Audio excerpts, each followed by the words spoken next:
It's Thursday night, everybody, and you know what that means. It's time for the Newell and Amazon University's Teamfight Tactics Spring 2021 World Championship. Because it's only for the UK Newell Championship, thus it's the world.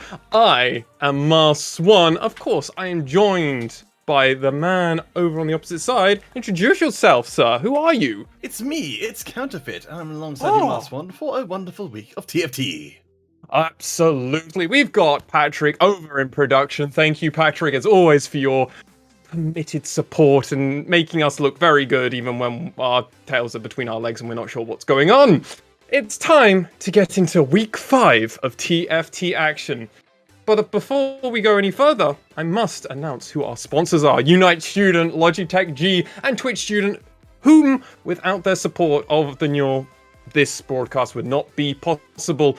Having skipped week 2 Counterfeit, we're now on the halfway mark, and this is going to be the completion here at the end of week 5.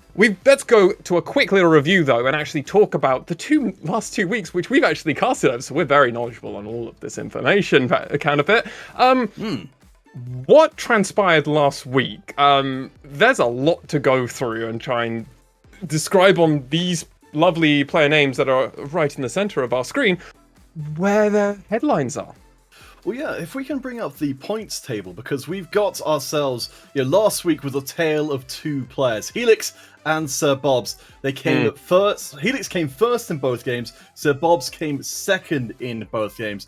So, they've done extremely well for themselves.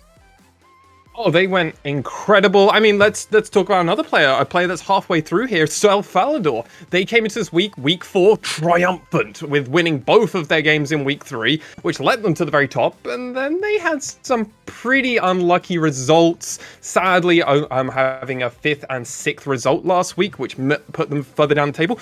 Counterfeit, we haven't yet seen a player not do back-to-back first place, which is something we're going to have to watch for coming into this week.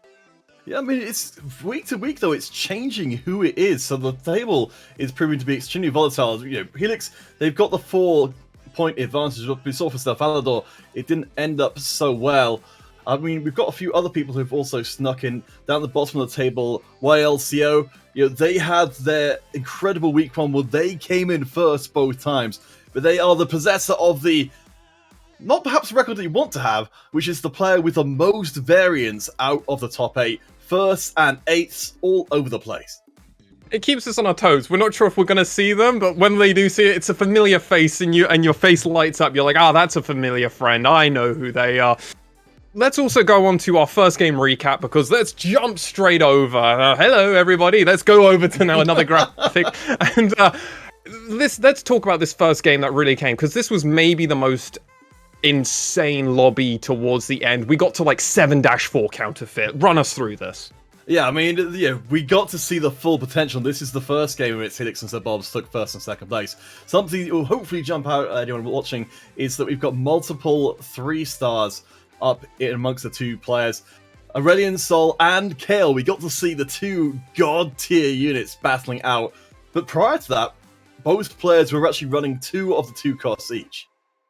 Yeah, and that was kind of the insane thing. I've never even had a lobby where I get this kind of late into it. It was something I was so, flabbergasted on broadcast. Hermit actually got a really decent comp of the Warlords as well. And even then, that wasn't good enough, and they were making a pretty deep run. I remember Malzahar also made a pretty respectable run. And this was a lobby, remember, Counterfeit, that we thought Falador was actually going to sneak into the top 4, but it just wasn't good enough. This was a wild lobby. Yeah, I mean, a big surprise as well is seeing from Hermit, Malzahar, and Falador towards the end of their comps on the right-hand side, the Samira coming in there, because we know certainly right now Slayers are tremendously strong, so to have the Slayers, not in any meaningful way at least, not getting through to top 2 is extremely surprising. Really is, and that's one of those kind of points. Falador was such a consistent player.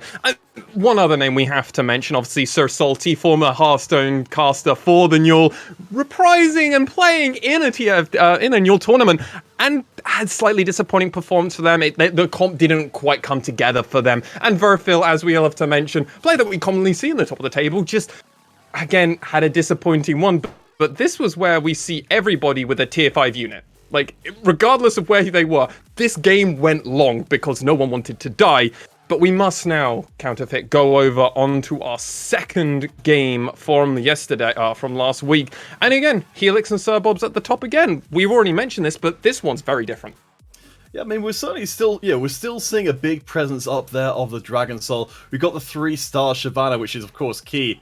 It's one of the units you'd love to be able to get through to 3-star if you're brawlers, but in Dragon Soul as well, exceptionally good. Sir Bob's, though, they had 2 3-stars in the Callista and Sivir, but even with all of that, they still couldn't overcome Helix. Yeah, this was a game where that Sivir got really early on. They were able to transition. They just committed to it. I remember asking you on broadcast, do you think they'll commit when we saw that? Because they and ahed about it for about 10 seconds. You went, I think this is the best thing they can go for. And they just went for it. They began with Duelist, transitioned into Cultist, especially when they got that Callista 3.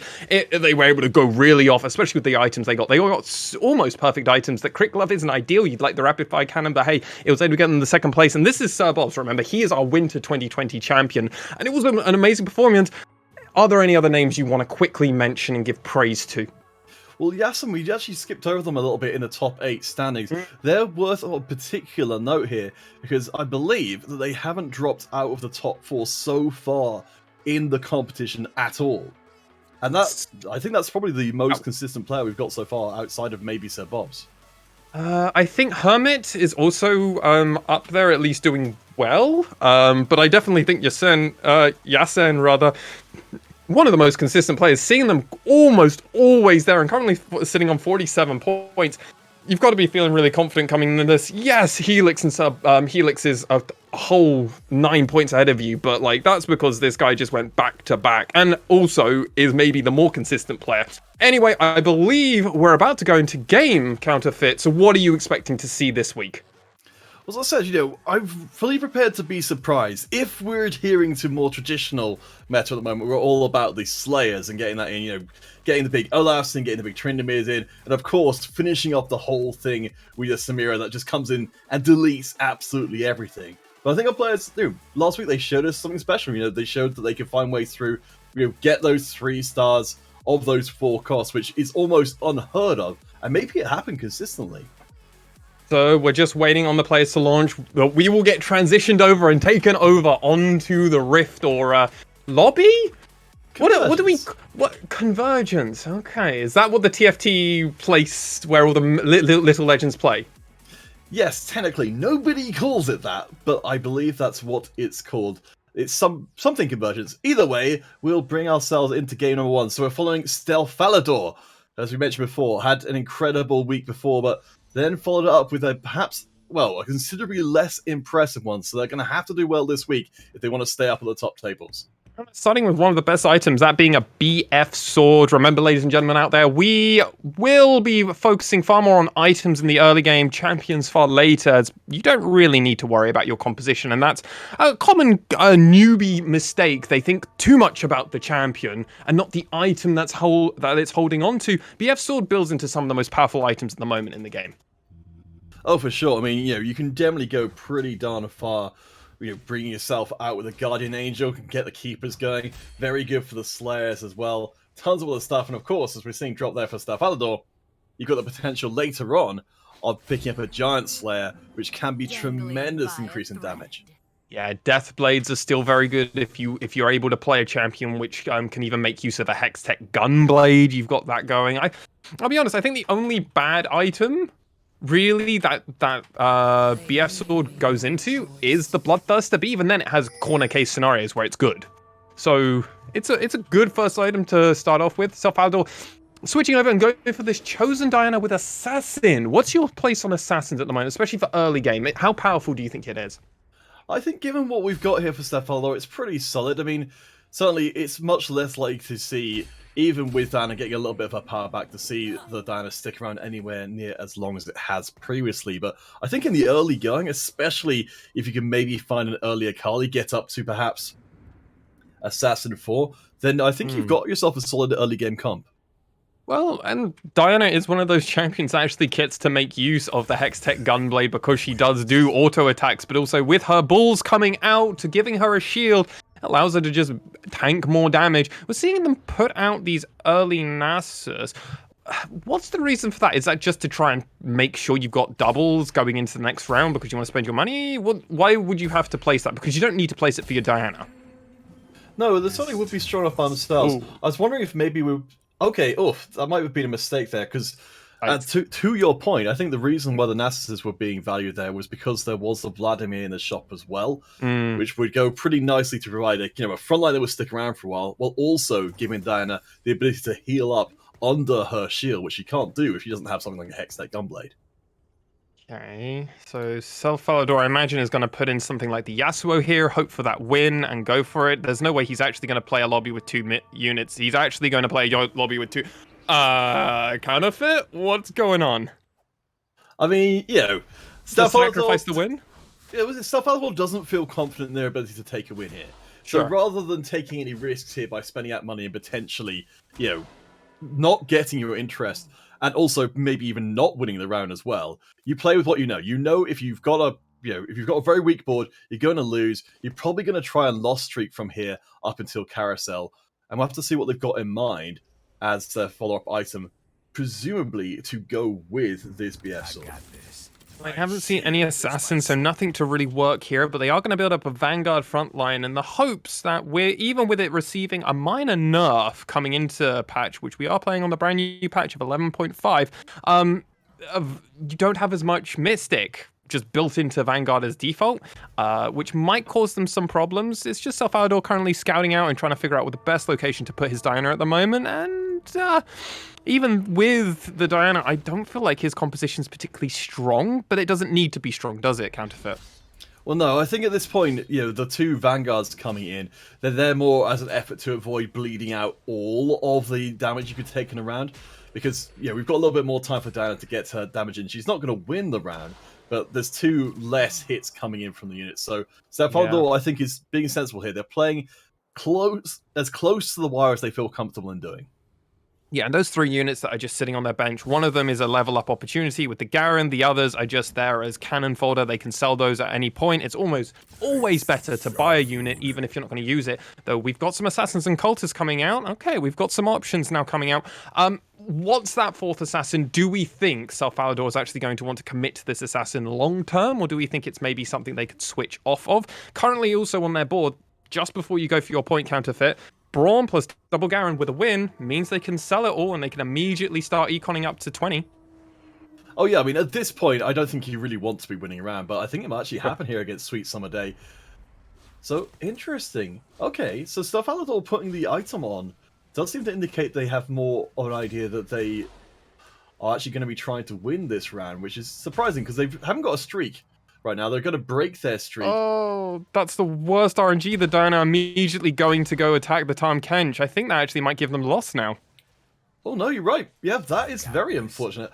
I don't know if this is what Falador was looking for, but ultimately they keep their streak intact. They're going to go on to Carousel, not quite as first pick.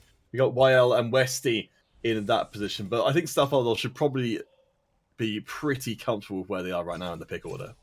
Yeah, so they're coming into this Carousel.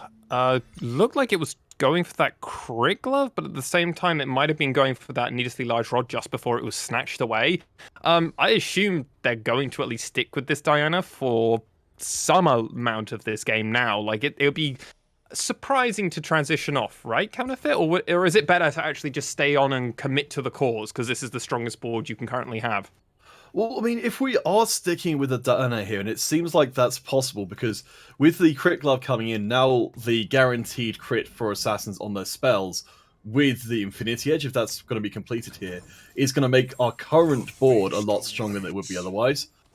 There's still not going to be a 4th Assassin, as you mentioned, that's still a little way off, but Fortune, that's solid. I mean, you know you're probably going to lose at this point. You may as well get paid for it.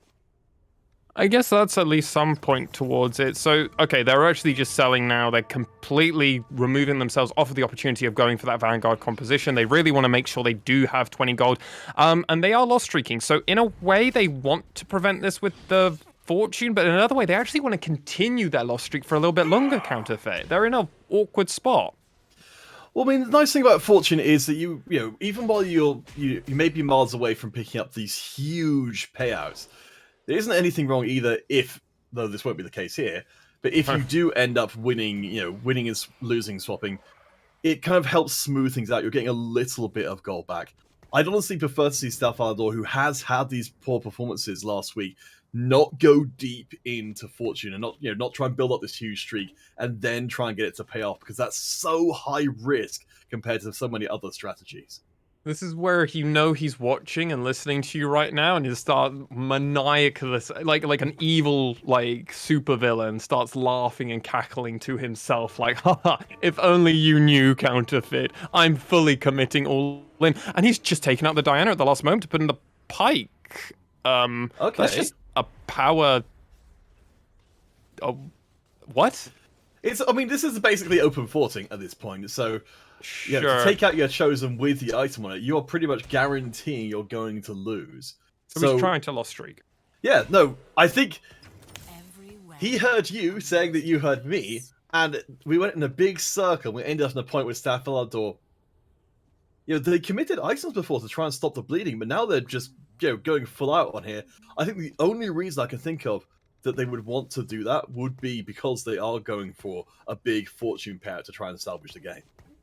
Right, okay, so with that idea, but then, if they're going for a big fortune payout, they're leaving fortune in because they don't want to sell it? Or what's the reason to not just play this cultist comp that they were playing before, just because there is that chance they could win with it? Yeah, at this point, feels a bit corner case. We've got a couple of fortune loss rounds in the bank, so while this won't have any effect on the PV round itself, I could see a world. That's a good fortune. Oh, there we go. Ideal. That's actually not too bad at all, because that's an assassin and a fortune. So that means that the fortune comp overall with Katarina in it is that much stronger. And the item drops we've got here, I'm curious to see if we have any kind of commit here. So there we go. So we've got enough for assassin and fortune. This is a composition that could potentially win rounds. But we've already committed some of these items, counterfeit. We're in an awkward spot where we'd kind of like to have that BF sword still. One purpose. Well, I'm curious to see what's going to happen here. Okay, Morello. I've not seen that one used on Diana before, but that at least does say to me that we're seeing a Diana who's going to be hitting the recycle pile relatively soon, because we're just completing items that are generally good.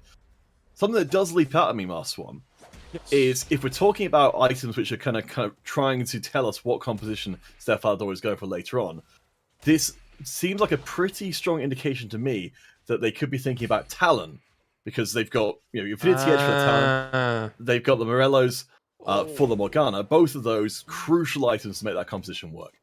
That was such a close game for Stealth Alador there, while CO just barely able to make it there. Part of that was just due to the fact that Diana wasn't able to get off a second ultimate. And if they had that ultimate, they would have probably stayed alive and dealt humongous damage over to that Shyvana. The name of the champion completely disappeared from me and then came back to me.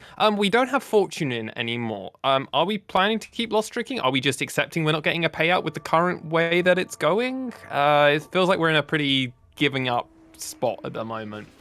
I'm kind of surprised. I'm glad you're surprised as well. Okay, that's good. Because I don't think it would cost an awful lot to. No, you just swap out. You just swap out the Pike. Yeah, the Pike is really the reason the Fortune's not in here. I think there's a world in which somebody, probably Westy, has a composition it's possible to beat. Because Westy's at the bottom along with Stealth Alador. They both got these big loss streaks going. So when they eventually match up against each other, that means one of them is going to win. So if you're in the position at that point to have your Fortune payout ready, then maybe you get tempted back into it now. Well, with that, Sejuani, we are, and just like you said, Surbob's currently on a 6-win streak with his composition, Mr. 100ing at the very top, and very much placing themselves for a deep run into this one. We'll have to see how they get on later. Helix also in current second place. Newcomer to the top lobby, Sweet Summer Day is in third. Humit, or Hutmit, depending on your pronunciation, is in fourth. While CO is fifth. Yasan in sixth. Our spectator mode at the moment, Stealth Alador is in 7th, and Wesley, I believe, is in 8th place as well. As we come into this one versus Sweet Summer Day, I don't believe we've seen them before. Absolutely obliterating a lot of the side of Stealth Alador at the moment, but then Stealth Alador's team looks like it's about a common line, but is it going to be good enough, or is this Diana going to be able to carry another Shyvana? Though she got the second ultimate, nope. No. So close yet so far, and all this damage is being done by Diana. 4k damage from Diana, and everything. The rest of the team is not doing much. All right, so we've got one more drop coming in here for Steph Alador to go with their bow. So I'd expect to see them. Well, I would have expected to see them go towards a crit glove to maybe set up for a last whisper Infinity Edge combo. Yeah, but instead they've gone for the needlessly large rod. Yeah. Which I'm kind of curious to see what they're going to end up using it for. They could, they could look for the shield with the Locket of the Iron Slurry. I mean, or they could put the Gwynsu's in. It wouldn't be a terrible item for Talon if that is the direction they end up going. Ultimately, if I read here is correct and this is where this whole thing is going, and it could be, then ideally you want to have something to keep that Talon alive long term. So we're looking for a sword, hopefully in the next drop from Wolves. We'll have to see how we get on with these next few drops. It looks like Self Alador spent a bit of their money. They're really eager to try and find this victory, get that fortune payout. They're on an 8-loss streak, so... And they're not at bottom of the standings at the moment, and I definitely believe YLC... Well, we know YLCO beat Self Alador, so the bleeding has definitely been stemmed for the time being. Locket quickly thrown out, really attempting to win this one. He needs this one. If he doesn't get this one, he's one level above Yasen, who's at the very bottom of the standings. Sejuani Ultimate is coming out, and I think this will actually be safe territory, depending on if this Nasus will reign supreme, or Diana and her balls of steel come out and prevent it. So far, it's looking pretty good. The Sejuani Ultimate comes out and will assist Diana in that victory. Payout time, Counterfeit. Oh my gosh, we're outside of Fortune Prison. Finally. It's not the world's biggest payout, but 2 items.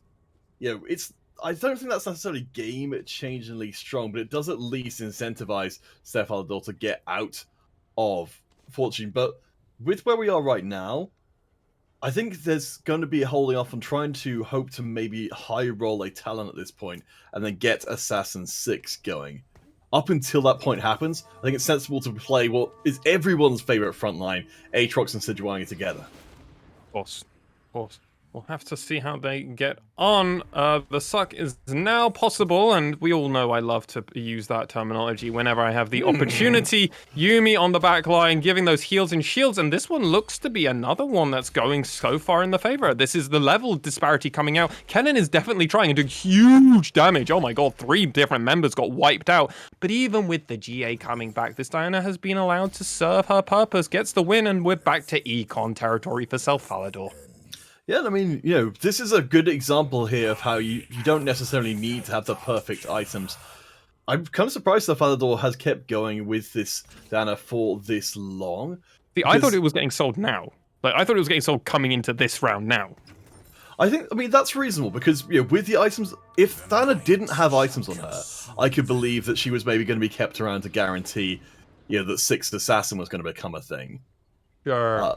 But, I guess we'll see what happens. I think maybe for Steph Alador, they're hoping to get to level 8 before they seriously put that in. And right now, Diana is pulling her weight. Swiftly. It's a fair assessment. We already saw them use a little bit of their gold to just level up.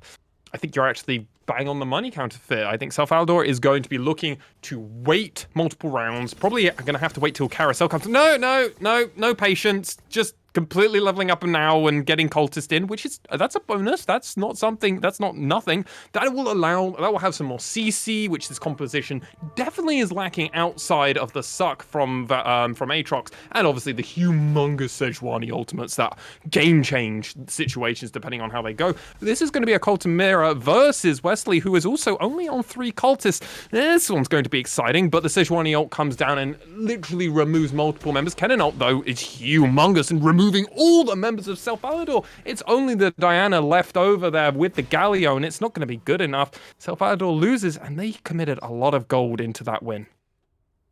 Yeah, I mean, getting the level up to 8 and still losing anyway has got to hurt, but I mean, that is the consequence of running with the one cost chosen up until this point. I think Self Alador has landed at level 8 with pretty much, they've got themselves a okay amount of health. Look Their at how goal many is of their minions are just tier 1, though. No, I mean, outside of their initial setup, their board is not great. The biggest problem here for Steph Alador is, if we're right, they want to go for Enlightened. Sir Bob's is already there. Yeah. They've been sitting on Enlightened for quite some time, so they'll have gotten first pick of all these early Talons and Morganas. Because they've been doing so well, they can spend up and get to these levels faster. 17 win streak, I think Sir Bob's is currently on.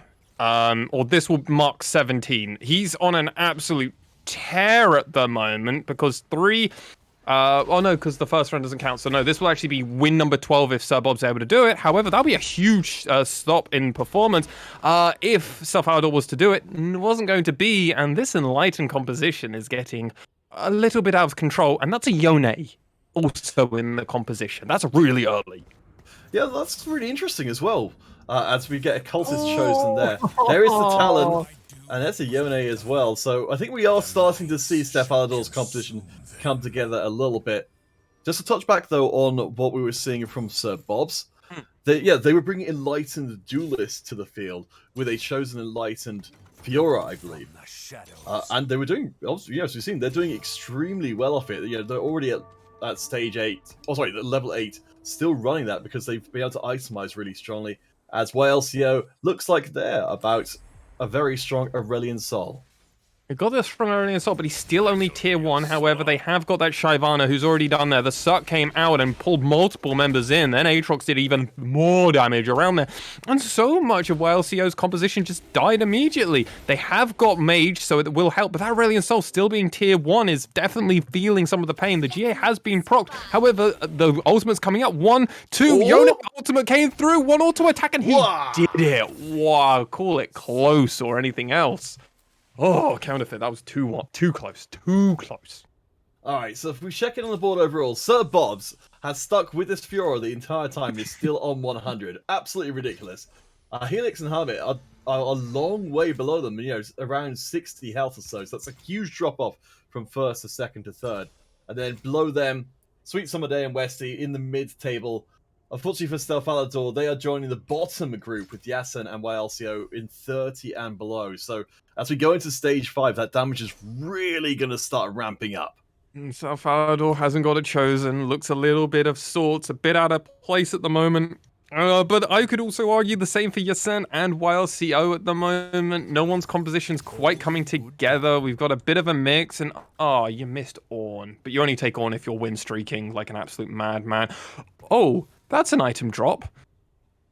Yeah, the loaded dice being used on the Talon there, I think hoping to find the 2-star and ideally the Morgana as well. It's looking like, so what we've got right now, so we've got Adept, which is pretty decent, especially against Sir Bob's, who's relying right now fairly heavily on attack speed. The Talon set up there is good, just 2 Assassin and the Infinity Edges, enough to get Talon online. But up against Yassen here, who looks like they're running mages with a pretty strong looking Aurelian Soul of their own.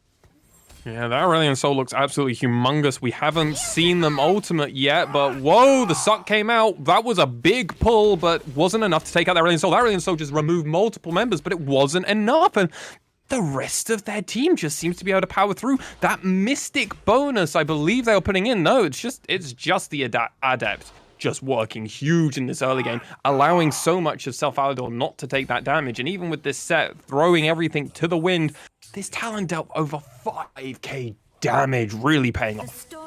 Yeah, that's pretty brutal stuff. But there's still no Morgana turning it for Steph Alador. I mean, to be fair, with Sejuani, with the Morellonomicon, that's absolutely fine. Especially when you know that the Enlightened stuff is going to be contested. We've got the Cell. So I assume that's going to be going onto the front line, with the space being allowed there. Oh, I thought the space was going to be allowed there to allow for Yone to still get the shield, but that's not going to turn out to be the case. Up against Hermit, who's back at it again with the Keepers. See how it works out with these Keepers. Janna in the back line, just going to do some shielding action. Lots of shields, but the Suck comes through. Janna's pulled into the middle, and there's a combo with the cannon. We've seen that countless times before. Everyone's got some anti-healing going on, and that cannon ultimately is chained through, even through the GA, but it's not enough. And Hermit, you meet your demise against Steph Alador, who is well and truly coming online with this Adept comp. Yeah, I mean, it's working pretty darn well. And, you know, a lot of the time you wouldn't expect this kind of competition to do that well against the keepers because so much of your comp is kind of requiring itself to go clump itself around the keepers and then all get torn apart by the slicing maelstrom, but still not quite strong enough. I think Stefano was counting a lucky start because Yassen and YLCO, they're both down to around 10 health coming into Chickens.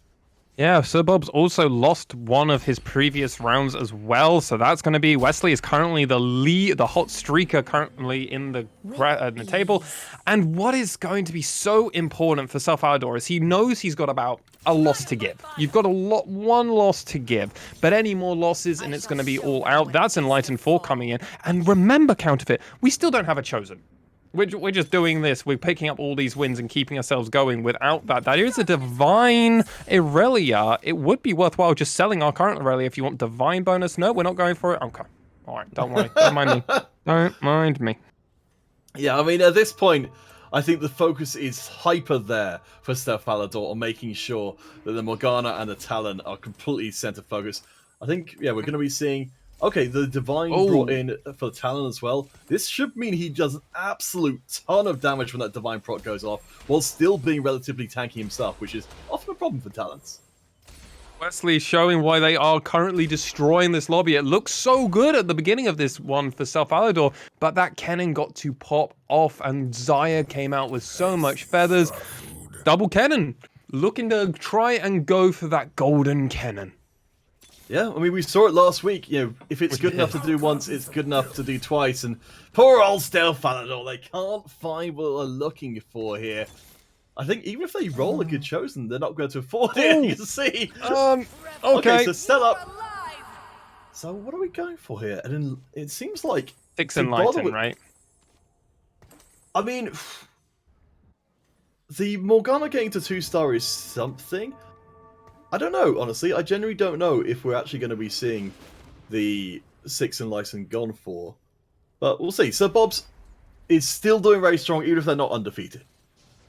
Let's see how they get on. Sweet Summer Day did recently get a Zillion and a Kindred too, so let's see if that's going to be good enough for them. Currently seeing it, yeah, last place with the Ascendant also in 9. There's a lot of damage coming out, and so many members of Sir Bob's is getting low, and this actually looks winnable for Self Alador now. They were able to sustain the beginning part. That Adept bonus is paying off absolute so much, and that's 6k damage from that Morgana, and Sir Bob's, that's another loss, though they've got the health to give. Yasun is our first to perish, though, in 8th place. Sad to see them go, but they stuck around for as long as they could. Sweet Summer Day is going to get another day in the summer. Yeah, and I mean, Sweet Summer Day as well, we're hoping to see a little bit more of them because they are new to us. We certainly would remember a name like that. But for Yasen, as you mentioned, you know, they've been incredibly consistent before, so it's going to be disappointing for them to now end up in 8th. But we are at the top table, the most rarefied of environments, so even spectacular players may still struggle. We'll see how this gets on. Will Sweet Summer Day get to survive another day? Or with this Lee Sin, it's ultimating. It's going to kick the Aurelia off. That's one more gone left to go. And this Talon is just getting absolutely deleted by this Kale in the back line. The Kale has procced that GA, but the damage keeps coming out. And this isn't going to be enough. Sweet Summer Day almost lost their Kale with the Morgana, but wasn't quite enough at the end. And now that's 6 points. Well, 6 life now, not even points remaining for Self Alador. And coming into this lobby, what do you think they could go for here? Oh, they just went for the Vanguard. Interesting. I thought they might go Divine, personally. Yeah, well, apparently they're valuing the tankiness most of all. I mean, you know, with Sir Bob's, we mentioned before, they stuck with the Enlightened since the beginning of the game. They have got a talent of their own. So if you can bring in Vanguard, and especially if you can put the Vanguard spatula onto someone who'd otherwise potentially get deleted by Talon. Talon goes for the lowest armor unit, so you can basically make a unit invisible to Talon by putting that Vanguard trait onto them. Makes sense for the opportunity for them. Let's see how they do this. Talon is going to be getting a level up, which is going to be very important for them moving forward through the rest of it. The fact that we've gone so long without it is kind of a surprise. It's actually going to be, we're going to be ripping off that ripping off the Warmogs and actually switching it around and making it so our Morgana is a Vanguard, meaning she's got the base stats from all of the Vanguard and everything. It's an option. It makes her a bit more tanky, probably a little bit more tanky than Warmogs. Let's see how it pays off. Yeah, I mean, it's certainly going to keep the Morgana up and fighting for a really long time. With the stat change around, as we see it against Helix, yep, the front line stayed intact, and that's so important for the Talon composition because it keeps the attention off of the Talon damage dealer. If your front line collapses, then the entire opposing team turns around and murders Talon immediately. Almost everybody that could have died this round, Sweet Summer Day, Self Falador, and YLCO all won their lands, meaning Helix, Wesley, and Sir Bob's all lost. It's and Hermit as well. This is getting a very precarious lobby. Sir Bob's actually did win, but I'm guessing he played against a Ghost, so won't have to pay too much attention for that one. We're just scouting at this point. This is getting incredibly close towards the end. 5-6, we're not super deep, but we are starting to get pretty deep into this where the damage is going to be absolutely humongous counterfeit. Alright, so Hermit, so we've got the keepers here again. Notice that, we've got the Kennen on the front line with the Guardian Angel, which means they've got fantastic coverage. They will get the entire team right now, and I think delete most of them. But Morgana, you can see, she's so tanky, she actually stays alive through all of that, and that's enough to take the win over Hermit. Also, won't die, but we did lose Helix in this -14, and YLCO and Sweet Summer Day are still hanging on by an absolute thread. YLCO, Hermit, Self Alador, and Sweet Summer Day all lower than 10 HP and still keeping themselves in this game. We're on a community round, so we're just having a look and seeing what these columns have got to offer. Well, something that we haven't got a chance to talk about yet, but it's very important from this point forward. YLCO, and you can see Stefano keeps going back to the board because YLCO has got a 3-star Aurelian Soul just happily sitting on the front line. You may have 2 health left, but you don't need health when you've got a 3-star Aurelian Soul. We've already proved it's the best unit. It really is. It's what got those back-to-back wins for Helix, though Helix sadly having that 7th place performance won't be reprising their back-to-back first, but we're still yet to see who is going to be the man, the myth, the legend, or just the player in general to watch to try and do the back-to-back first place that we apparently always have to have at some point each week in one of the lobbies. Not always the same lobby, just what we do experience here. We come into this one, Self-Ador, this is Sir Bob's. He's going to want to get another win under his belt, well and truly claim full range of this lobby. The Morgana ultimate comes out, Yone going on to that Janna. It's not going to be enough, and then so much damage has just been cleaning up. This Morgana died so early on, but Talon's still here, and it looks like it's actually just going to work out for them. And it just wasn't enough. That Yone was dipped off and diving. It means Self-Falador falls in 5th place. Hermit sadly falls in 6th place. And YLCO and Sweet Summer Child, or Sweet Summer Day rather, sorry to them, do survive another one. It's just the name of the song just popped into my head. I was thinking of Game of Thrones, but I guess that's just me. But yeah, I mean, this has been incredibly impressive from some of our players. Sweet Summer Day, YLCO, the low health players, they've shown great tenacity to stabilize their boards and keep working on very minimal health. We get to see YLCO for the first time, I think we actually get to see with our own eyes that Aurelian Soul back again, 3-star, and pop, your team's gone. Well, pop goes the Weasel. We don't actually know the victor of that one. We'll have to see the winner of that one. But Sweet Summer Day does beat Sir Bob's, and YLCO also wins. Puts Wesley down to 2 health, tied with YLCO. And I think we're starting to see who the eventual winners will be after, towards the end of this one. Sir Bob's looks like they might be staying in 3rd. They might get 3rd place. Wesley might be on 4th, and YLCO and Sweet Summer Day might be our final 2, though it will really come down to how the next few rounds will go out, because if these 2 play each other, they might knock one of the other one out and then allow the win for the other one. There's a lot to play for, Counterfeit. Yeah, I mean, Sir Bob's is the only one who comes to this round unkillable. Westy. So see, they've got the 3-star Kennen. The Kennen is kind of off to the side, so it's not going to catch absolutely everyone, but it should take certainly a decent chunk. The Aurelian Soul, the Aatrox will bring everyone back into range of the Kennen. That's why it's so important to the composition. And there we go, Sir Bob's, the only one who could afford a loss, But YLCO with a 3-star Aurelion Soul off screen, they got taken out. And so apparently we were wrong. It isn't just all about the 3-star forecast. Apparently not. We come into the carousel. Let's just have a look and see where the Westy going for that Ionic Spark. We see the Shroud of Stillness coming up for Sweet Summer Day, probably looking to hard target some of Westy's actual composition. Sweet Summer Day is also on that win streak. They're on about a 6 or 7 win streak, I believe, at this point now. So we'll have to see how the rest of it goes on. Is still level 1, so you're not going to be able to get those extra ones. And this 4 Executioner comp is really paying off for Sweet Summer Day.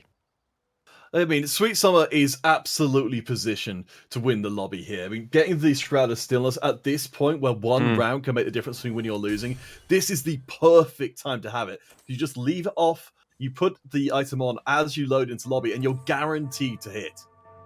Sir Bob's transitioning over, going for that Lee Sin, putting the blue buff on it, so they're going to try it. They are against a Ghost for this one, so if we could ask the producer to switch us over to the other one with the match there, well, which we know will have a positive or negative outcome depending on who the lobby is, but we're not going to, so we're just going to switch here and see how the Ghost goes.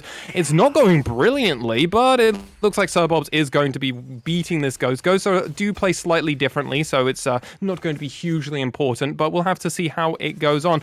It will be that one. The Kale is going to tram through, but it's not going to be possible. And it looks like Sweet Summer Day's Ghost was beat by Sir Bob's, and that means Wesley sadly fell.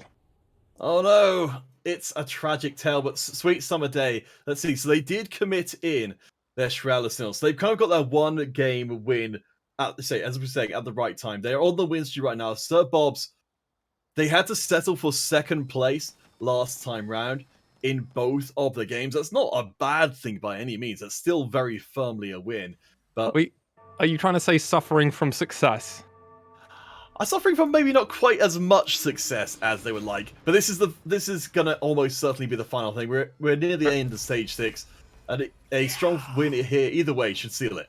Yeah, let's see how this one goes, because Kale's in the background and she's just AFK this whole time. She's able to just keep ultimating, and the Yone's already gone down, and this just looks kind of obliterating. That Yone is still alive and is dipped up and diving everywhere, though that set is still doing those chin-ups. It does go onto them. The Kale hasn't fallen, and that's going to be a huge amount of damage. Sir Bob's will get one more attempt at this, and what do they need to do? I don't think Shelly offering a static shiv is really what they need.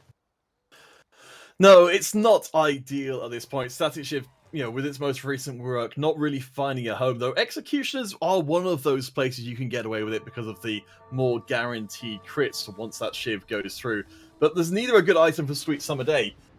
It's not terrible by any means. The Sunfire Cape will stay in effect while Set runs off of the field, and some extra health for him never really goes awry. So I'd say Sir Bob's, as much as they were disadvantaged already, with neither player picking up a strong item for their composition, I think that just remains the case. Sweet Summer Day still positioned to be #1 finisher here. I think their positioning might be a little bit better. Apparently, so let's see what we can do with this. Bob's got a loaded dice, but hasn't actually had a good opportunity to use it, which is another frustrating thing for him as well.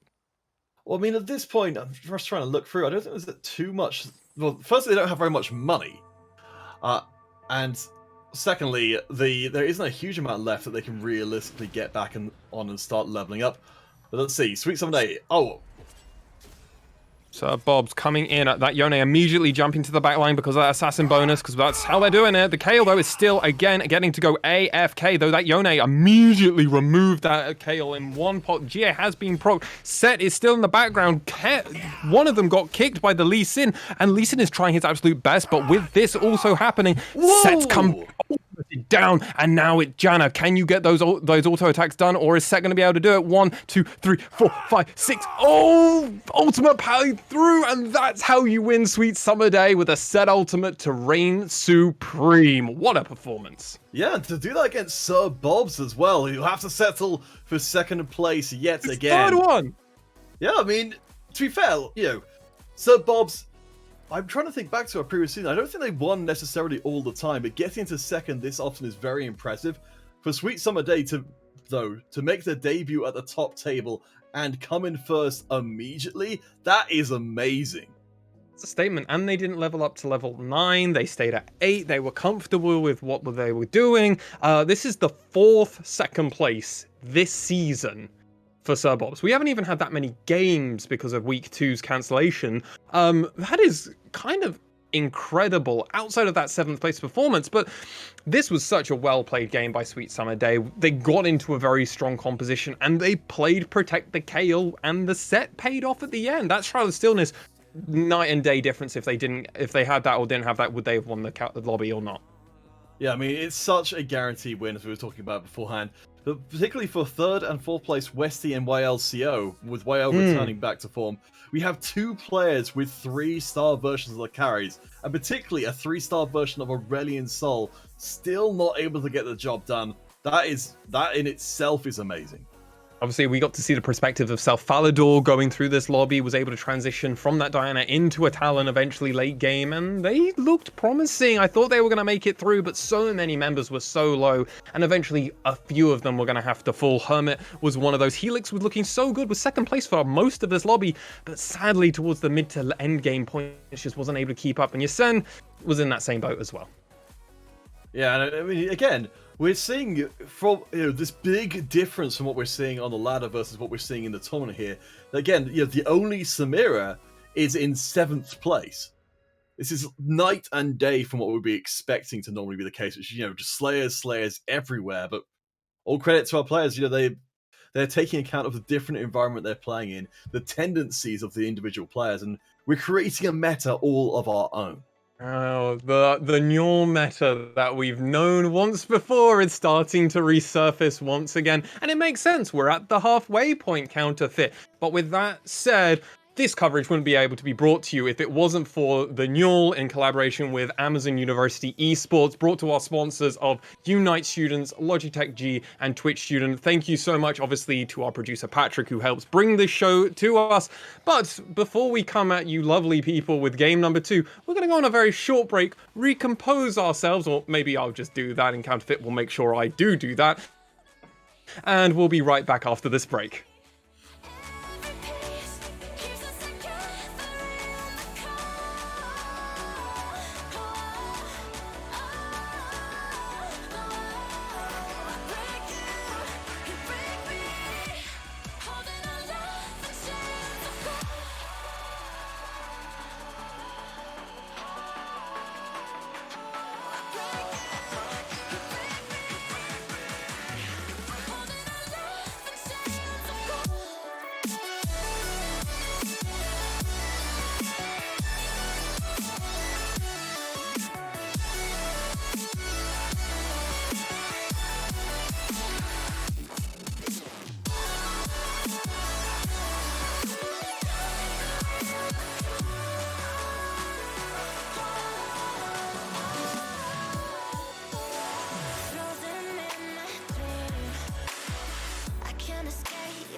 Feel me in the dark, in the darkness.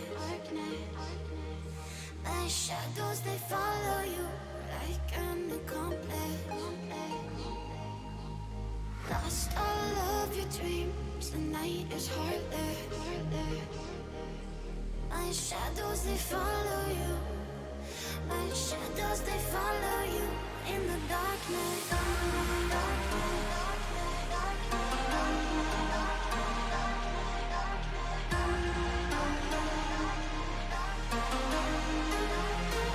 In the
my shadows, they follow you like an accomplice.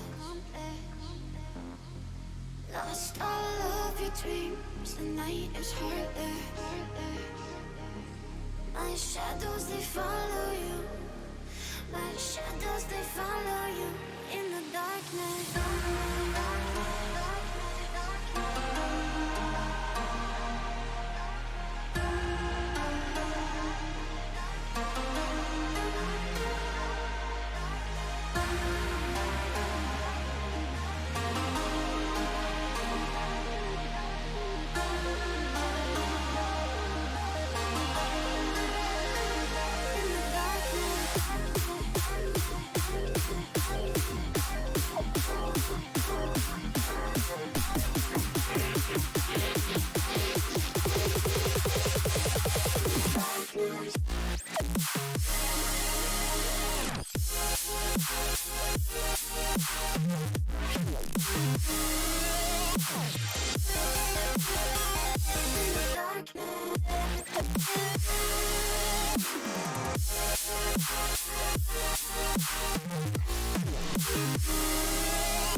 Hello, everybody. Welcome back to the Newell's coverage of the Teamfight Tactics Spring 2021 competition, brought to you also in collaboration with Amazon University Esports.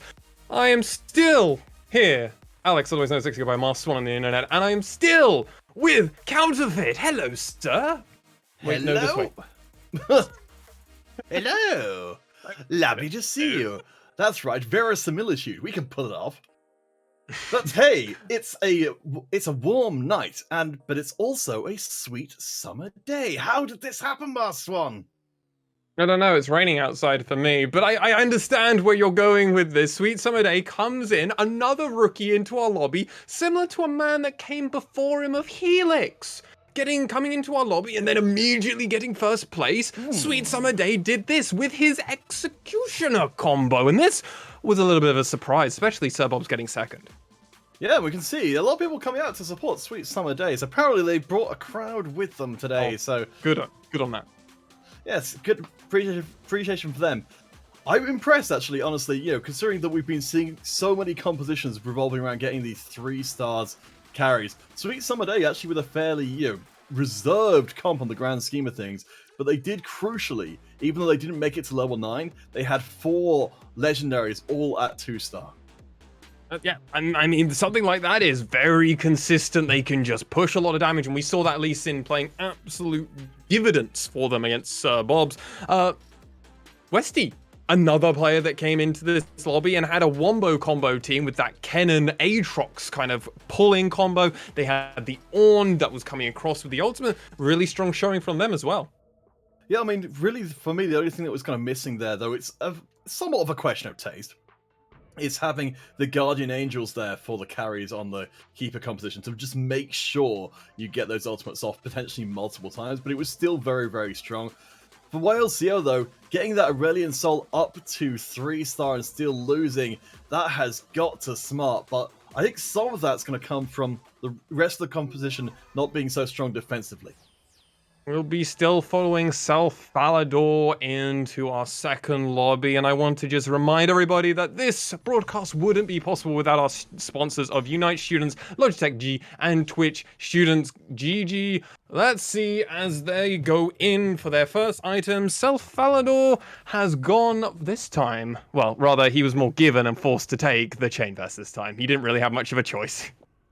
Yeah, I mean, you're not, too bad feeling about that. You've certainly got a lot of good options. We mentioned in the last game, Guardian Angel getting a lot of traction in a lot of different compositions. And of course, everyone's favorite early game item, that Sunfire Cape. So I'm curious to see how Self Falador does in this game compared to before. Because for me, it felt like in a game where Sir Bob's was Enlightened from the very beginning, to decide to still go for Enlighten yourself, that's a pretty bold move. Yep, that's more than bold than anything else. That is announcing to the lobby you don't mind, you're going to be flexible, you're going to do exactly what you need to do. They're switching out and they're currently trying to go towards, at the least at the very early stage of this, probably a Sharpshooter or Dragon Soul composition, though you kind of are at the mercy of what gets told, what gets given to you. I mean, and also, as we can see here, Chosen Dragon. Yeah, not the only people who are going for these Tristanas are such an incredible item holder, as well as having the potential, if you really do well with the Tristana, even keep them for the later game if you want to go totally wild. But to start with, they're great at holding the attack damage items because of their attack speed, but you can also stick the Morello's number column on them as well because of the bouncing shots around. Really good unit, but also highly contested. No keepers at the moment. I can definitely see if a keeper comes out, that cannon is going to get slammed so hard onto the board. I don't think cannon's going to know where they're at. The poor little Yordle ninja, as it's currently standing, we're going to just be going for the Sharpshooter comp. It makes total sense. We've seen countless players do the double comp. I wouldn't be too surprised to see Self Falador level up coming into the next round, and then just to have at least a vague front line for the Sharpshooters as Phil, assuming obviously that no keepers are around for him. Well, yeah, I mean, certainly getting the Kennen drop early on is fantastic, and we've got another reason to go towards Sharpshooters now as well, with having the Spear of Shojin there. The Brawler chosen is going to give Self Falador pause for thought here, because, as we know, Brawlers, you can pick them up and ride them the entire way through the game, but instead, it looks like we're going to be going towards the Keepers. Okay. Something different in mind here for Steph Alador. I will be honest with you, Counterfeit. If it was me, oh no, we're getting the brawler keeper ninja. We're just throwing away a bit of our money, or quote unquote throwing it away. They're not really. They're just going all in and trying to enable some win streaking from the looks of things. A bit of a different way compared to game one. Yeah, I mean, we saw the fortune for Steph Alador. Ultimately, they effectively traded a large part of their health pool for more items, and they only ended up with them getting to 5th place. So it makes sense Steph Alador would have a different approach to the game. Up against Bobs, though, who will drop their first round, but crucially, after coming second in the previous game, they are now our score leader. We did get a chance to talk to them a little bit before this all started. They promised us that they would not get second again. I hope that's because they're going to get first and not that because they get third. That would be a little bit of a forefront grace for them. But I mean, they said what the strategy was to you. I'm not going to announce it on stream because I don't want to allow stream snipers to maybe be aware of what's going on for our second place man who is suffering from success. But we'll have to wait and see how the rest of this game lobby does currently go. I would be, if it was me, in Self Alador's shoes at the moment, I would be going all in on Brawler. You couldn't stop me. I would buy every Brawler and I would go 6 Brawler, 8 Brawler if I could. Though it looks like a few other players are also going for 4 Brawler at the moment. I saw a Nunu Maokai, Tom Kench. It looked like there was another one there, but I wasn't fully sure. That's a Chosen Annie Mage. That's going to be very difficult to tank through with this current lineup. Yeah, they kind of like the Hand of Justice here, though it's not presumably going to be a long-term vision. You get to see there, something that Annie doesn't often get to do is heal. And right now that Hand of Justice is rolling healing, so Annie, she goes down in health.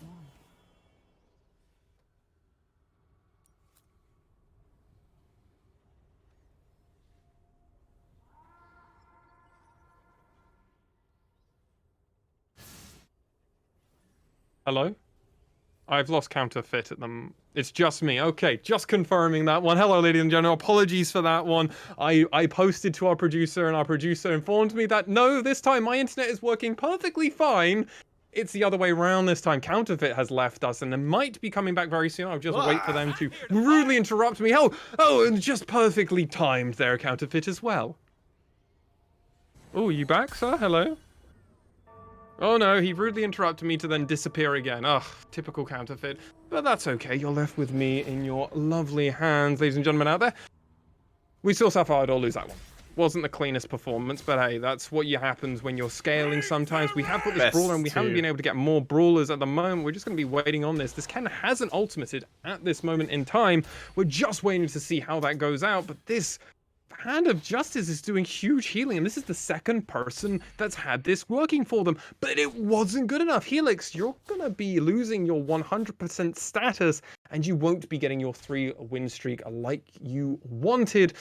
Let's just wait and see what they go in as we do go into the carousel very shortly.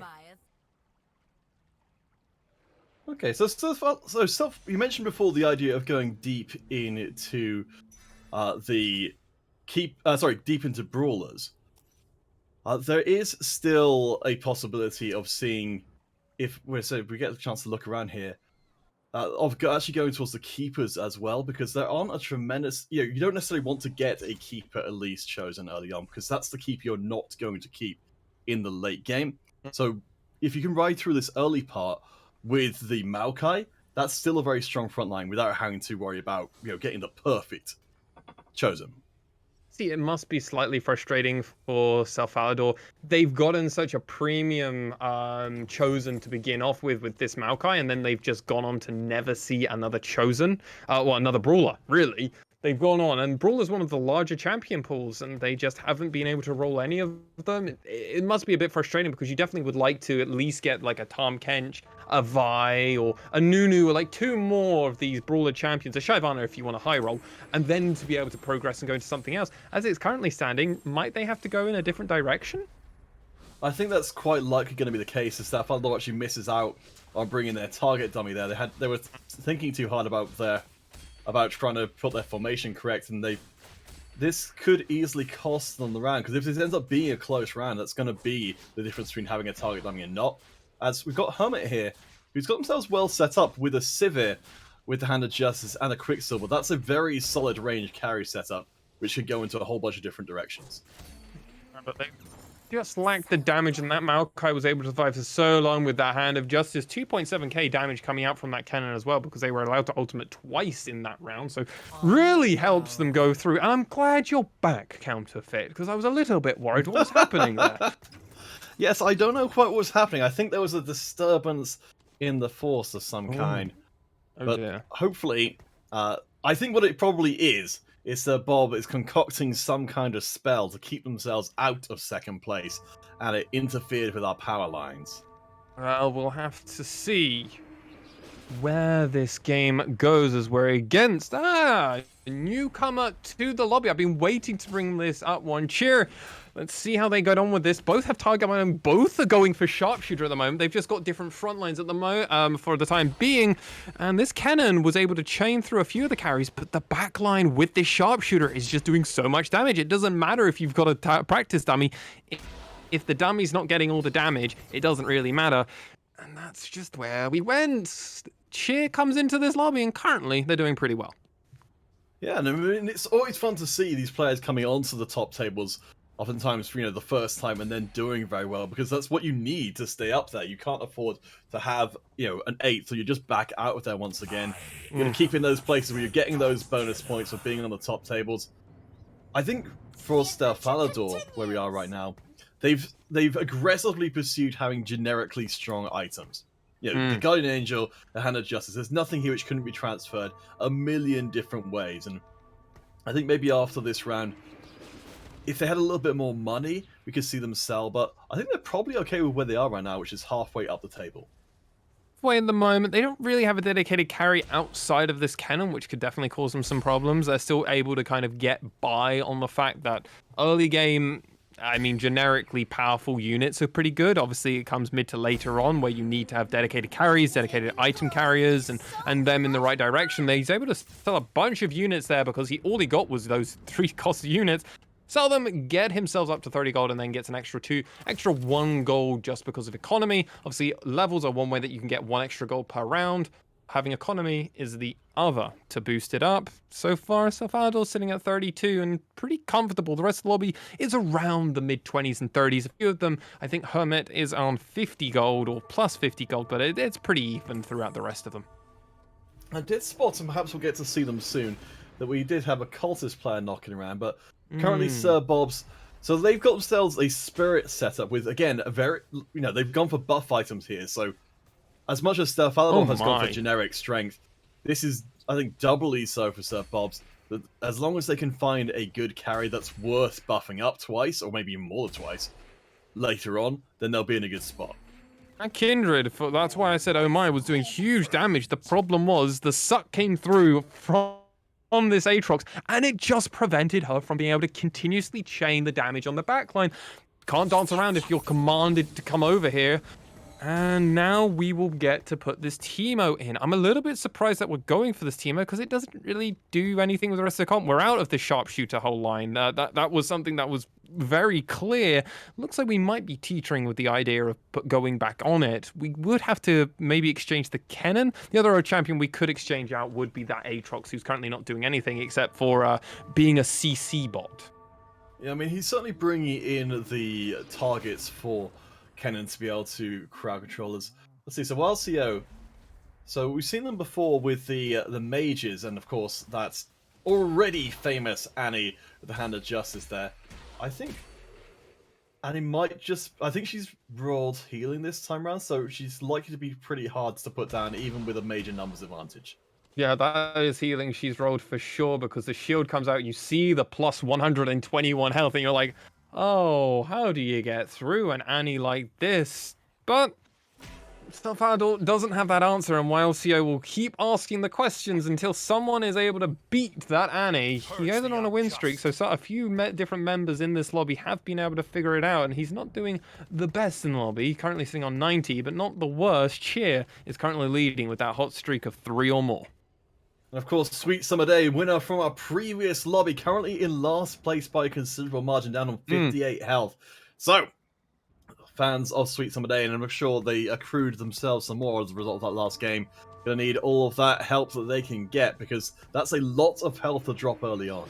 Through Spirit Bomb Power, raise up your hands, everyone, if you're a fan of Sweet Summer Day, because they're going to need it here against Salvador. Immediately, though, having both sides attack the target dummy is pretty helpful, though the Aatrox suck does come through.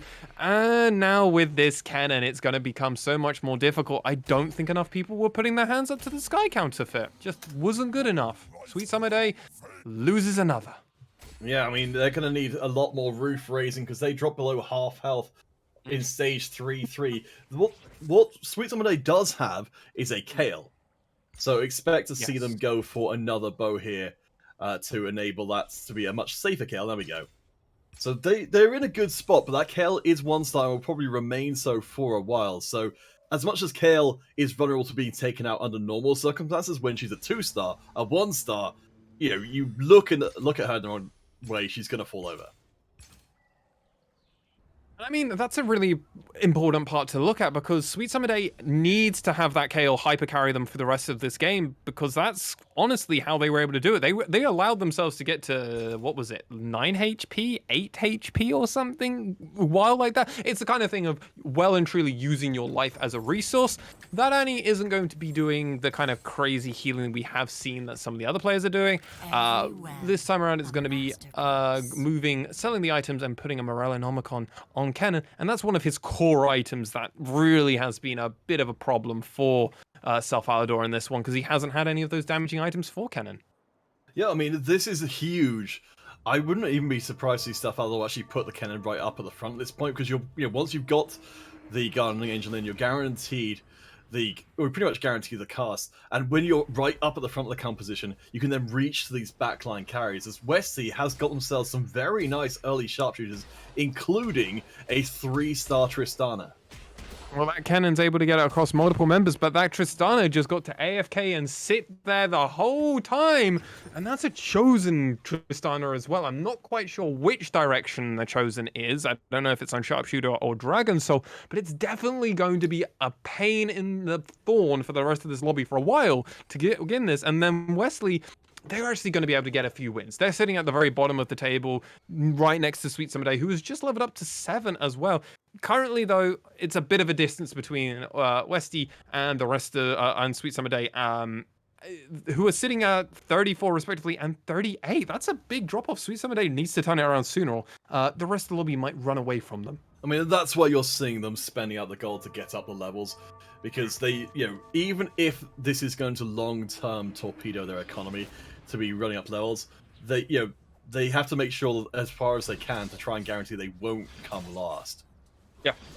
Well, because that is always a possibility. The suck comes through from Helix and makes things a little bit more difficult. That Diana has also got the another hand of justice in this lobby. The Katarina's in the background, and yes, this Kennen is outputting so much damage and is going to get their GA procced. Tristana is still in this back line. It's not going to be quite good enough, and this Diana and J4 combo are able to win. Helix picks up a victory over Salvador, and it just feels like Salvador doesn't quite have the buffs that a lot of these other players are starting to get to. We're getting slightly deeper into this game now, and we're at Wolves. We still don't... We're playing this Chosen Brawler that's not really working, Counterfeit. Do we stick with it? I mean, no, absolutely not. Okay. The keepers, have been waiting for a while to kind of come in. So we've got everything you need really for the keepers. Right now for Salvador, they've got the Hannah Justice, which you need for the Zaya. They've got the core items for the Kennen all sorted out.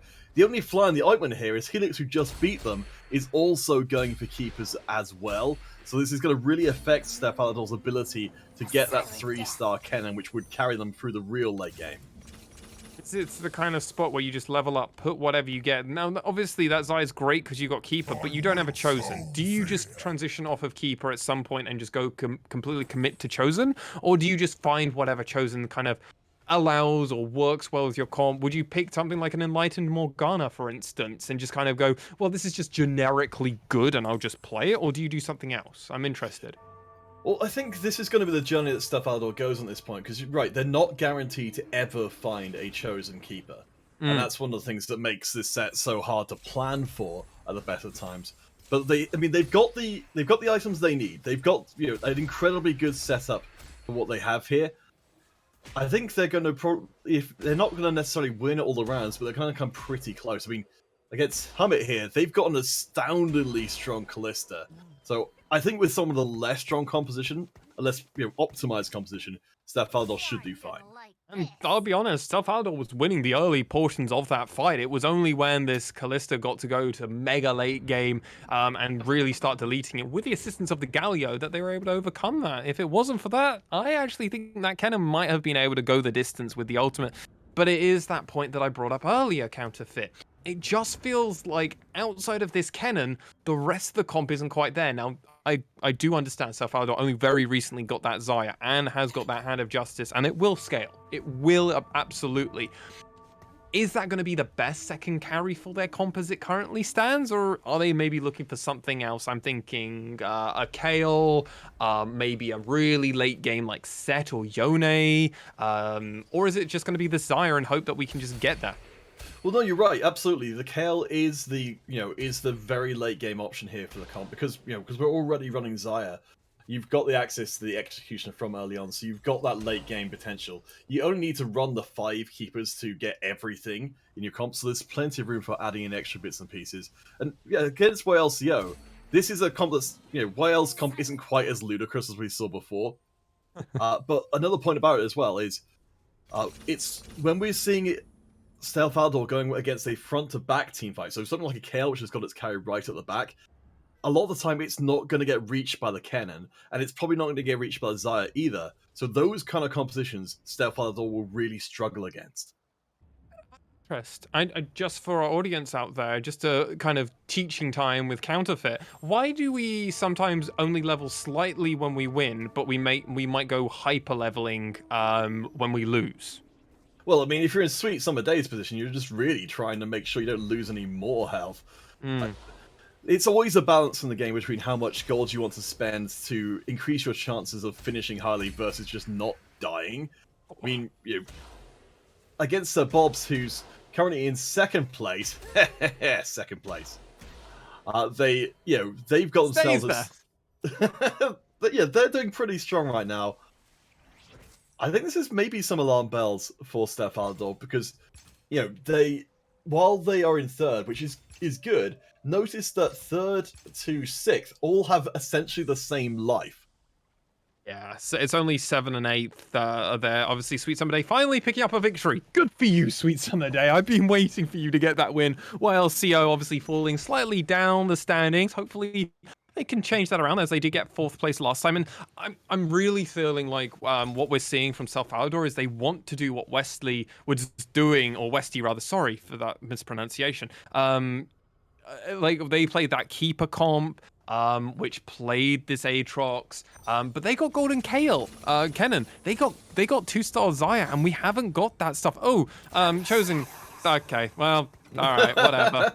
Whatever, it's like I keep doing this stuff and it keeps happening. Maybe that's what I need to keep doing, Counterfeit. Just keep naming absurd things and then they'll happen. It's how we had the crazy 3-star, or tier 3 Aurelion Sol versus tier 3 Kayle.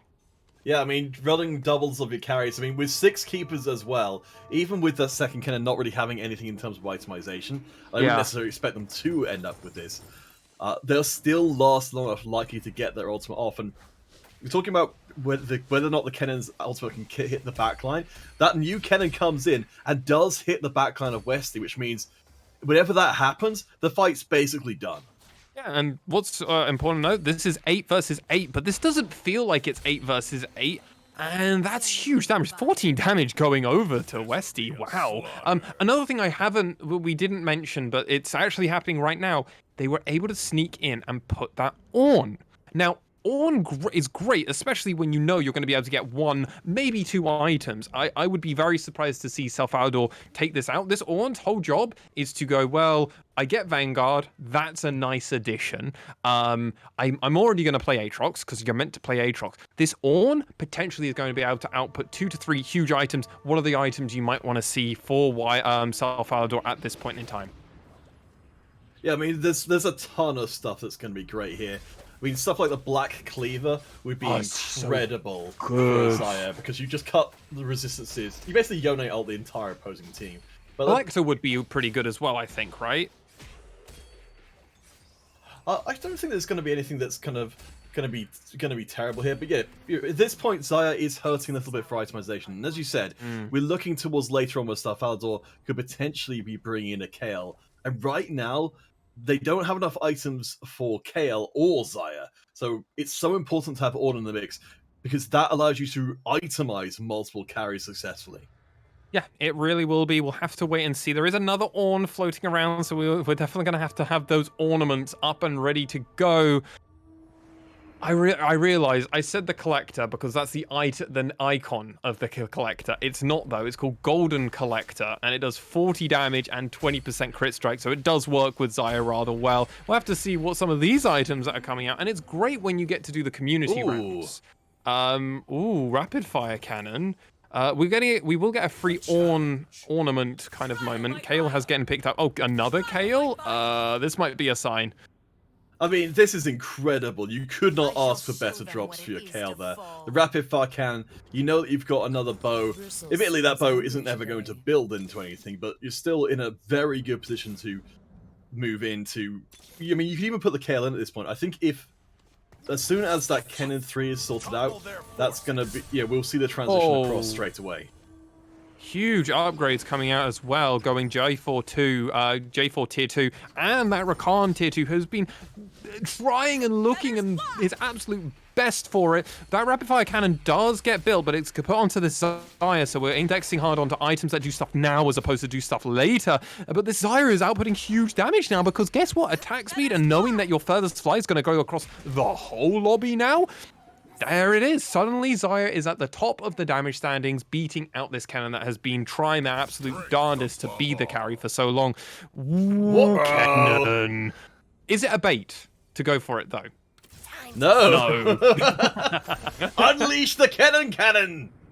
This is going to be absolutely nightmarish for anyone else. This is just a ridiculous amount of damage as well, with a dual gauntlet in there.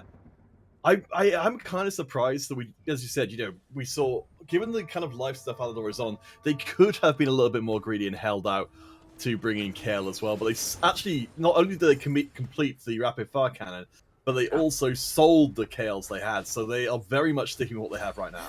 Yeah, but they got the 24 stats plus 33 stats for everything, and that was just the lob. What, Hermit? I'm kind of a bit. Huh? What happened? You did 90 damage. Your train to mid did 900 damage, and that was it. Oh, that I don't even know how you do it. Oh, Sweet Summer Day perished in this round as well. -8 points. That is. Oh, first to last. What a disappointing showing. I can't imagine how sad they must be feeling right now. Hopefully we will get to see them again in this lobby come next week. I mean, certainly, make it onto the first table and coming average position. If we say first, I guess, yeah, because it's fourth and fourth technically. Yeah, I think honestly that's a very good showing for Sweet Summer Day. We have got the potential to see another knockout here. YLCO is low on health, though not in kill range. It's worth noting for Kennen, at 3-star, they're more than doubling their damage they're putting out in AoE. And they also continue to channel when they're in the Guardian Angel, so for the most part, it's almost impossible to deny that massive AoE burst. Oh, Xayah is able to at least come and back. Feathers fly, but we're starting to feel that this Xayah being tier 1 and not tier 2, at least at minimum, is definitely affecting how Salvador is playing some of these fights, because, hey, you just not got the power that the rest of the lobby have. Let's see what's on this carousel for Salvador. Alright, so I'm curious to see. Okay, so Elderwood? Okay, So, I mean, what this does allow is potentially to actually ditch the Ornn from the composition. Because, again, while Ornn's giving the items out, at this point, we don't really have a tremendous amount of other carries outside of eventually going on to the Kayle who needs it. So you can... Ornn. Yes, another Ornn sort of mixes up matters a bit, but there is a potential at least to drop out the Ornn and just put in something directly powerful, like, for instance, the Lee Sin, of course. Second we say that, Lee Sin goes to the bin. Never mind. But in headline news, Sir Bobs has got a 3-star Kindred, so that's pretty great as well. Westy also fell in the last one. I missed that one. They currently fell in 7th place. They lost just before the carousel lobby even happened. I thought the carousel was rather fast, and that would explain why. Not a 7th place to let go first. Cheer is here, and they were leading this lobby for the very beginning part, but they haven't been able to do this. This was that killer Annie that was able to do so much, but they just fell absolutely immediately to the cannon damage. But it's the Xayah at the end. Can they find it, or is this Swain going to be able to prevent it? This is a tier 2 Swain. Feathers Fly comes back. Isn't going to be enough. Oh my god, Xayah, can you do this? Feathers Fly a second time. It's not enough. Tier 2 Swain is just too much. Yeah, I mean, as you said, yeah, this is a hole in the composition for Sir Falador. They don't have the 2-star Xayah. I'm kind of curious to see what the plans are long term. As we see Helix leveling up to bring in a 2-star Olaf. Cheer is on 2 life right now, so we're close to having 2 players eliminated. The 2-star Xayah has arrived, so there's still life in the old Sir Falador yet. Still life, so we'll have to wait and see as we come into this one. YLCO is on a hot streak at the moment, but we're against Helix. Helix is on 8 HP, so if Sir Falador does it, it will be a knockout opportunity, though that Katarina is on that back line and is so big at the moment, gets to kill the Ornn and then ultimate, so multiple members all go down, but Xayah tier 2 now, Kennen ultimate absolutely removing members, and you're just seeing the damage now coming out from Xayah, but 11k damage from that Kennen does mean we lose Helix out in 6th place. Cheer getting another win, YLCO also getting a win. So the top of the table finding those losses, and bottom finding the wins. I believe we just saw an Ornn item pop out. If for us here, no, maybe I'm crazy. No, it is. It's just on the left It is. side. Yes. All right. What do we get? Oh, my favorite item, the Zhonya.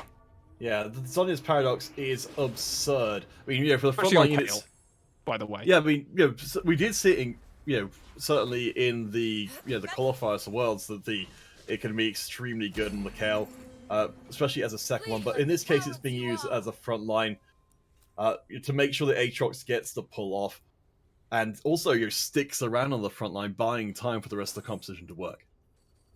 We're coming to 6-1 counterfeit, and this is where players start to fall. This is where the damage really starts to mean something, and Sir Bob's just completed Kayle tier 2. So it's probably a good thing that Sir Falador didn't index and try and transition maybe into that opportunity. But this is a spot where I actually think it's correct for what you were saying earlier. If you want to get off the Ornn, this is your opportunity to get off the ride, because if you stay on the Ornn Horn, you're really hoping that you'll be able to get at least one more item that you'll survive long enough to get there. He has got 42 health, so maybe there's an option, but Hermit here is also going to be looking to get that victory. Yeah, we see Hermit, they've actually gone for the Samira, as we've been saying. Oh my god! Oh my! Just multiple members getting absolutely removed, and this Lee Sin's trying, but I don't think it's going to matter. Yeah, I mean, so when you've got a jeweled gauntlet on your Kennen who's doing 1200 base with ultimate, when it does crit, the entire opposing team just disappears. This is actually a ghost against YLCO of Sir Falador, and even in that case, they still get the win. Sir Bobs was able to pick up the victory over Cheer, and sadly they fall out in 5th place. Though a good enough of a showing should probably keep them around the top lobby, or if not falling out of the 1st place lobby, going into our supplemental lobby, which normally are constant familiar faces all rotating around there. Sir Salty is included in that lobby, by the way, ladies and gentlemen. But coming on to this lobby, top 4 now counterfeit, and Sir Bobs said to you, he won't get 2nd place. Does that mean he's setting himself up for 1st, or is it going to be a 3rd or a 4th? Well, I think we're at the stage in proceedings where this doesn't really affect too much to talk a little bit about what Sir Bob specifically was trying to do, which Just so we admire the Kennen. Actually, no, we don't see the Kennen delete the entire competition the first time. But the second time, it's fine. So Sir Bobs was... Go for it, continue, please. So Sir Bobs was talking to us about the idea that the reason that felt like they were being held back and playing and getting so many of these second places is because they weren't being greedy. They weren't trying to go for level 9. So their comp was always being capped out at a certain level of power. Because if you end up, at level 8 with no gold left, you're never going to get significantly stronger. Well, there's that information. We'll have to see how Sir Bobs does do. We saw some set-on-set action there. Ult-on-ult. Ornn is one more item away, so it'll be interesting to see if we do see Salvador decide to wait for that item and then sell the Ornn, or if Ornn's going to stick around for a little bit longer. He has got some options and buying power here, with the double Samira and Set being available to them if they want to switch off for something. Kennen just absolutely deleting this composition, and with Zayev doing Feathers Fly, it doesn't matter how many GAs and how many else you've got. The feathers just fly. I don't know. Yeah, I was going to say. Wow. So 13k damage? Okay, fine. So yeah, this is what we were talking about before. The keepers don't deal tremendously well with the compositions that try and stay away from them, I guess is a short way of putting it. Sure. One of the touchback way before on Helix, so they were running Warlords, so the Katarina will run into the opposing team. So in this case, will come up and literally stand next to the keepers, which is why it's such a bad matchup and why that was the one that sent Helix out of the game. But with what we've got in the lobby right now, we're seeing a fair amount of stuff that's staying at the back. Though I think we did actually see some Slayers creeping in there as well, who of course do love to get up close and personal. Let's see what this ornament is. Oh, we got one of the best ones in the whole game. Ladies and gentlemen, they took Blitzcrank out because he affected so much of how the lobby worked.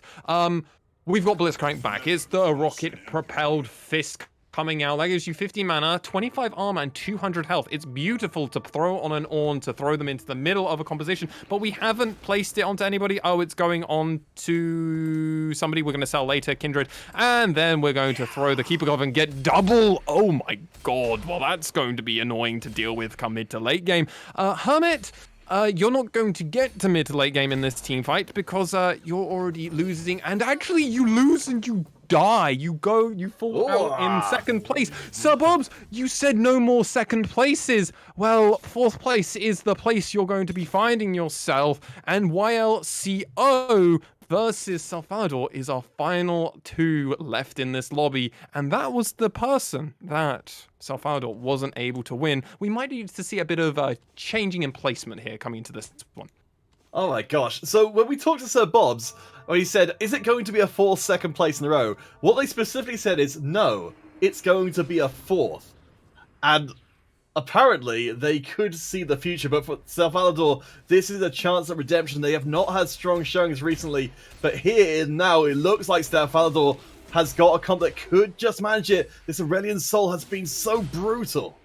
Oh, well, the stock came out so early on and prevented so much happening, but this Swain is also pulling in double duty. This Dragon Soul composition is trying their absolute best. Feathers Fly once again, and this Azir pushed them back, but it just wasn't going to be good enough. And that means that YLCO, even with them losing their Aurelian Soul in the first few minutes, the Swain was able to stay around and keep them alive and keep them going. Shirley, what have you got for us? A locket. Now, what do you think of a locket for Salvador? I don't think it's bad. I mean, generally buff items are a little tricky to get to work as keepers because of the way that you're forced to formation yourself to get the shields, but it's not bad by any means. It means the front line stays up a little bit longer. But something I wanted to touch on as we maybe get a glance to see. Let's see. Okay, it's not a great item for YLCO, but they've already got a very interesting item for the Swain, which is the Mage Hat. So they're going to be there. They get the double health every time they're ulting. As we saw, when it comes down to the late game fight, that Swain just won't die. So what we need to have is not having this cannon die in the first few seconds, so hopefully we can find something else, but it's so hard to keep this cannon alive, even with all the buffs and shields and heals and everything else that's get thrown around. It's just not enough. Another thing is we're not seeing this rocket belt really pull a super important target from this Blitzcrank pull. I was expecting to see some really big pulls. Haven't really seen that yet. Well, this should be pulling in the Aurelion Soul, but you'd imagine that YLCO, yes, is going to change the positioning of the Aurelion Soul constantly to make sure that doesn't happen, because that would be a disaster.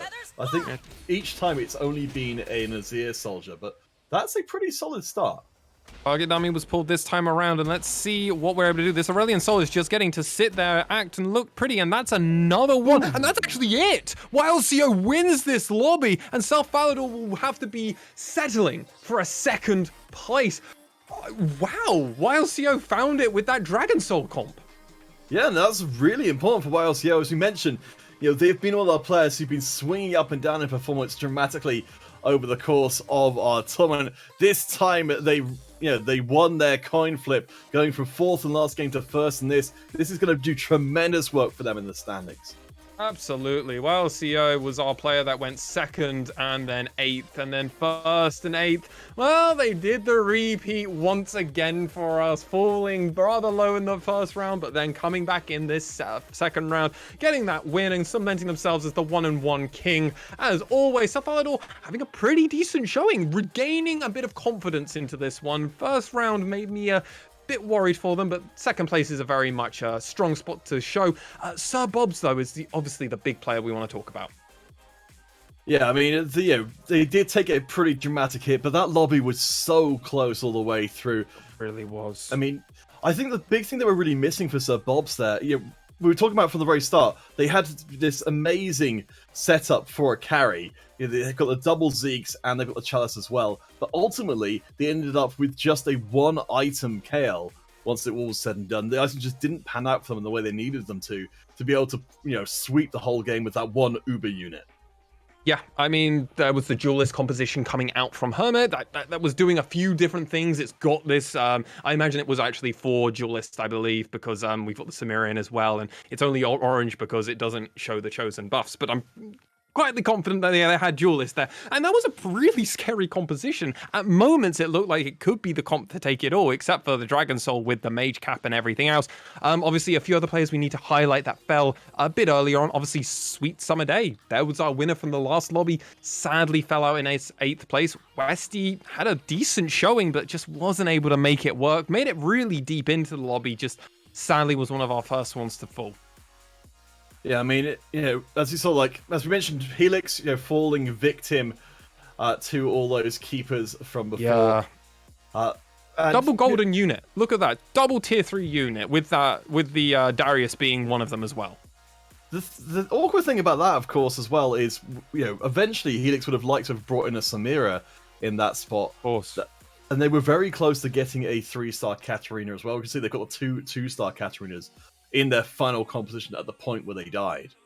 Yeah, and obviously Cheer coming into this lobby for the first time. Well, we have seen them before, actually, in our lobby. I believe it was back in week 1 we actually saw them. They have returned to the very top lobby, and they had that Ornn. They got to tier 2 Ornn. It just was a little late. And again, also another Swain abuser. They had Gale Force, actually, on that one, but it just wasn't able to quite get there. All the parts were there really for them. They just maybe needed a little bit more HP. They had fallen pretty low rather early on. Yeah, I mean, I'm loving, again, from the very start of today, we're expecting to see something special coming out here today for our players. And I think they've managed to pull it off pretty darn well. I mean, in that whole last thing there, Stealth Falador as well, considering that we hadn't actually seen keepers managing to get into the very top performances. So, up until this point, I believe, I'm going to almost certainly find out that I'm wrong about this, but that was extremely strong, and I thought Stealth Falador could actually take the whole thing. Yeah, I mean, we saw Dragon Soul win it with Helix last week. Again, another Dragon Soul wins the lobby. Obviously, this time Sir Bobs wasn't on Cultist this time around. But hey, I mean, we're seeing a lot of diversity coming out from these players. We saw an Executioner win a lobby, and now we're seeing Dragon Soul win it back-to-back. And it's really changing up week on week over here on the Newell. Our own meta is rather unique. And Counterfeit, what are your thoughts about the meta? Honestly, it's... as I said, it's very hard to track from what we would be expecting, but I think, we're just in a different environment. That's why it's so important for our players here. When you're playing in a tournament where you're valuing your placement specifically over necessarily, not just, trying to play for top 4 every single time. I think we're getting to see our players are able to adapt to this environment and show us strategies we don't expect and do well with them, which is of course the most important thing.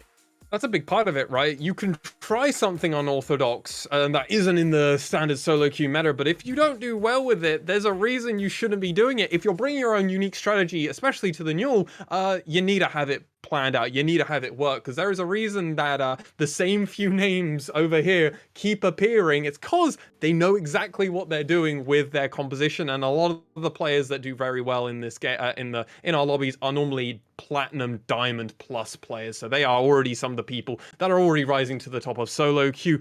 But Counterfeit, that does mean we're at an end of our day, the end of week 5 coverage. Obviously, this coverage was brought to you, lovely ladies and gentlemen out there, by the Newell, the Twitch page that we're on right now, in conjunction with Amazon University Esports. This coverage was also brought alongside our lovely sponsors of Unite Students, Logitech G, and Twitch Student, and Counterfeit. Last little thing for you. What do you want to see next week on coverage? Oh my gosh, well, we're going to be having back in here Viperune and Aladar to bring you next week's competition.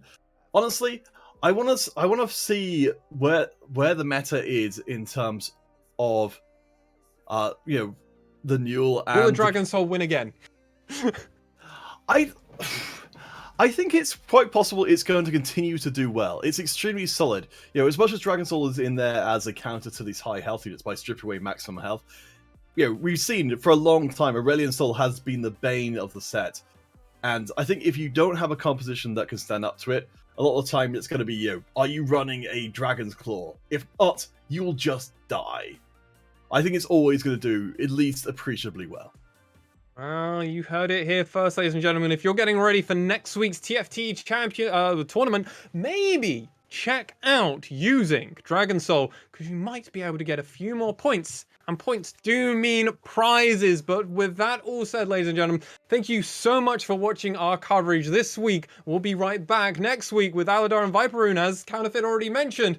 But until then, we'll see you next week. Thank you so much for watching, and we'll see you very, very soon.